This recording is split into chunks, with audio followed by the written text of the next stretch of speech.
ఆంధ్ర తెలంగాణలో తక్కువ ఫీజులతో high quality results ఇస్తున్న ఏకైక సంస్థ తిరుమల్ ఐఏఎస్ ఇన్స్టిట్యూట్. సజ్జనుల సంరక్షణ, దుష్టజన శిక్షణ, ధర్మ సంస్థాపన కోసం ప్రతి యుగంలో నేను అవతరిస్తూనే ఉంటాను అన్న పరమాత్ముడు ఆ దిశగా అవసరమైనప్పుడు ఏ రూపంలోనైనా వస్తాడు, వచ్చి తీరుతాడు. ఇందుకు ఒక్కోసారి ఒక్కొక్కరి సాయం తీసుకోవచ్చు. ఏ కాలంలోనైనా సత్యం మారదు, చెడు అన్నది హతం అవుతూనే ఉంటుంది. దుష్టవర్తనులకు చెడు ఫలితం వస్తూనే ఉంటుంది. ఇది సత్యం, ఇది కర్మ సిద్ధాంతం. అయితే ధర్మానికి విఘాతం కలుగుతున్నప్పుడు చోద్యం చూడకుండా పదుగురిలో చర్చకొచ్చేలా చేసి ధర్మ పరిరక్షణకు తొలి ప్రయత్నంగా మానవులై ఉద్యమించేలా ఎవరైతే నడుం బిగించే స్ఫూర్తి రగిలిస్తారో వారే ఉత్తములని ధర్మశాస్త్రాలు ఉద్బోధిస్తున్నాయి.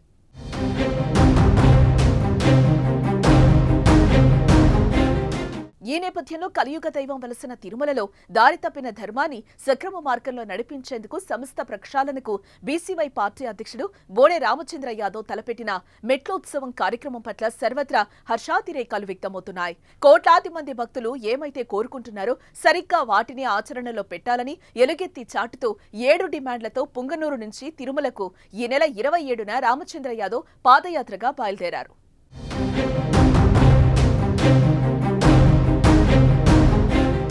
పుంగనూరులోని హనుమంతరాయ దిన్న వీరాంజనేయ స్వామి ఆలయం వద్ద నుంచి శుక్రవారం ఉదయం 9:15 ఈ కార్యక్రమం ప్రారంభమైంది. ఈ కార్యక్రమానికి దేశంలో ప్రఖ్యాత ఆధ్యాత్మిక ప్రముఖులు, గురువులు, పీఠాధిపతులు నేరుగా హాజరు కానుండడం విశేషం.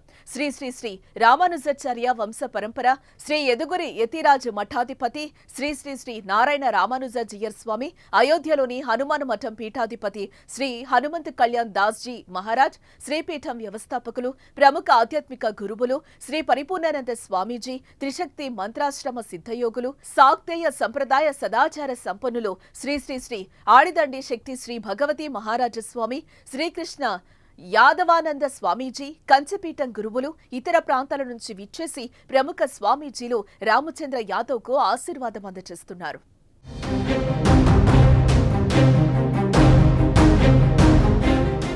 ఏడు డిమాండ్లతో ఏడుకొండలవాడి చెంతకు వెళ్తున్నారు రామచంద్ర యాదవ్. తిరుమలలో జరిగిన అపచారాలు, అవినీతి, అక్రమాలపై వెంటనే సమగ్ర విచారణ జరిపి 100 రోజుల్లో దోషులను శిక్షించాలి. టీటీడీ మండలి నుండి పరిపాలన వరకు పూర్తి ప్రక్షాళన, పాలక మండలిలో రాజకీయ, కార్పొరేట్ శక్తులకు చోటు కల్పించకూడదు. వీఐపీ దర్శన విధానాన్ని రద్దు చేసి ముఖ్యమంత్రి నుండి సామాన్య భక్తుని వరకు అందరికీ ఒకే విధమైన దర్శన ఏర్పాట్లు చేయాలి. టీటీడీలో పనిచేస్తున్న అన్యమత ఉద్యోగులను వెంటనే తొలగించి వారికి ప్రత్యామ్నాయ ఏర్పాట్లు చేయాలి. తొలగించబడిన 1000 కాళ్ల మండపాన్ని వేరొక చోట వెంటనే నిర్మించాలి. తిరుపతిలో ఉన్న గోవిందరాజస్వామి, కపిల్ తీర్థం, తిరుచానూరు, అలివేలు మంగాపురం ఆలయాలకు కనీసం 2 కిలోమీటర్ల పరిధిలో మాంసం, మద్యం దుకాణాలు నిషేధించాలి. తిరుమల ఆదాయ వ్యయాలపై ప్రతి 3 నెలలకొకసారి ఆడిట్ నిర్వహించి నివేదికలు ప్రజలకు అందుబాటులో ఉంచాలి.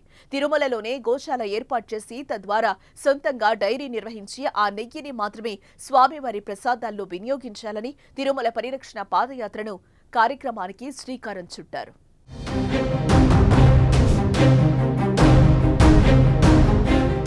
హనుమంతరాయ దిన్నెలో ఉన్న వీరాంజనేయ స్వామి దేవాలయం నుంచి ప్రారంభమైన పాదయాత్ర చౌడేపల్లి, సోమల, సదుం, కల్లూరు, పులిచెర్ల, రొంపిచెర్ల క్రాస్, శ్రీనివాస మంగాపురం మీదుగా అలిపిరి నుండి తిరుమల వరకు సాగనుంది.